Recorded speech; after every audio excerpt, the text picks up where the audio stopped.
Hi, and welcome back to the Huddle. Today we're here with Ione Band of Miwok Indians Chairwoman Sara Dutschke. How are you today, Sarah? I'm great. How are you doing today? Very good. Obviously, we were joined on the Huddle earlier this year, and we were talking about the development of Acorn Ridge Casino. What kind of updates are you able to share? Oh, I have all kinds of updates and, thank you for meeting with me today. It's great to see you in person and to chat in Absolutely, person yeah. this time.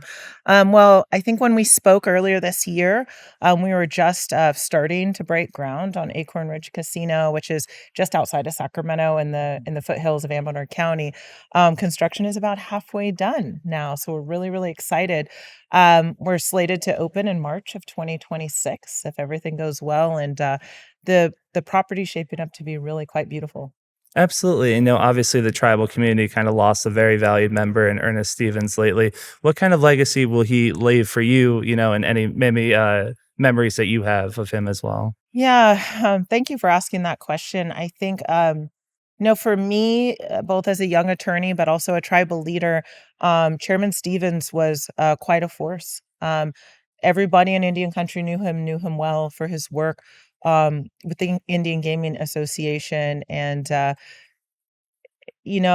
learned a lot from him, at different conferences and events, and not just in terms of gaming itself, but, in terms of his service to Indian country and his humility and his, how much he cared about the work he was doing for Indian tribes across the nation, and very much appreciated that. So, I think, he will definitely leaves a lasting legacy, among tribal leaders and Native people nationwide and will certainly be missed. Yeah, I think it's fair to say that his presence has definitely been missed here at G2E, and it's still something that everyone's sort of settling with, I would imagine. And, talking about G2E, you have a panel coming up shortly on tribal leaders. What are you looking forward to most with the discussion, and kind of what do you look to get out of the conference each year as well? Oh, that's a good question. I'm really excited about the panel. I'm one of a very esteemed group of panelists who have been involved in gaming for quite some time, and for me, it's really an honor to be part of that group as a tribe that's just about to embark on gaming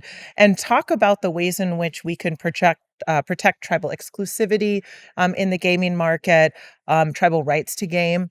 Against gray market gaming operators who are effectively skirting federal, state, and tribal regulatory structures that are designed to protect gaming, the integrity of gaming, patrons of gaming. So I'm really excited to be part of that panel, to learn from my panelists and to share my perspective. Absolutely. You mentioned how Acorn Ridge Casino will be debuting in 2026. What are some of the amenities that guests will be able to look forward Yeah, to? I'm so excited to share that with you. So when we broke ground earlier this year, we also started renovating a hotel next door, Oak Ridge Inn. I think I may have talked to you about that previously. Those renovations are done and it's looking really, really nice. So we're very excited that right out of the gate, right when we start gaming, we'll be able to offer a hotel to our guests and patrons. So very excited about that and look forward to people coming and checking it out. The casino itself is turning out to be beautiful. It literally sits on a ridge, hence Acorn Ridge. And we've really designed it as a boutique gaming facility with the beauty of the outdoors in mind. So there's a lot of natural light that's coming to the casino, which is a little bit different development wise for a casino property. We have two restaurants that have an indoor outdoor vibe that are really designed to allow folks to come and have a wonderful gaming experience, have a great meal, and then enjoy the beauty that surrounds us. And then the indoor outdoor gaming area is shaping up really, really nicely. So one section of the casino is designed for the windows to open up, these big wall-like windows, so that fresh air can come through and you kind of feel like you're outdoors. So we're really, really excited about that. And then the interior is just beautiful as we start to see the finishings being ordered and arriving. It all feels very real. So we're really, really proud of what's being developed. That's fantastic to hear. I mean, funny that you mentioned the natural lighting and everything, especially here in Vegas, because any hotel that you go to here, you're not going to find much natural lighting or much Yes. of an outdoor experience. So I'm very much looking forward to seeing that being developed. And just to wrap up, what do you hope to take away from G2E each year, and how do you think it kind of encompasses the growth of tribal gaming? Oh, well, it's really great to be at U2E and be involved in the gaming industry worldwide. So much of what we do in Indian country is together.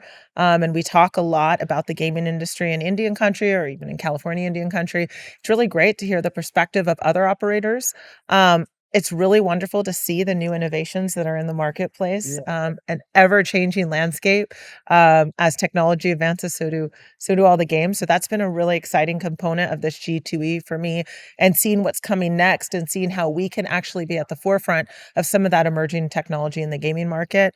But first and foremost, I always enjoy seeing other tribal leaders, learning what they're doing for their communities as it relates to gaming and their efforts to protect tribal sovereignty, and to work in this space because, tribal gaming is a big deal for Indian country.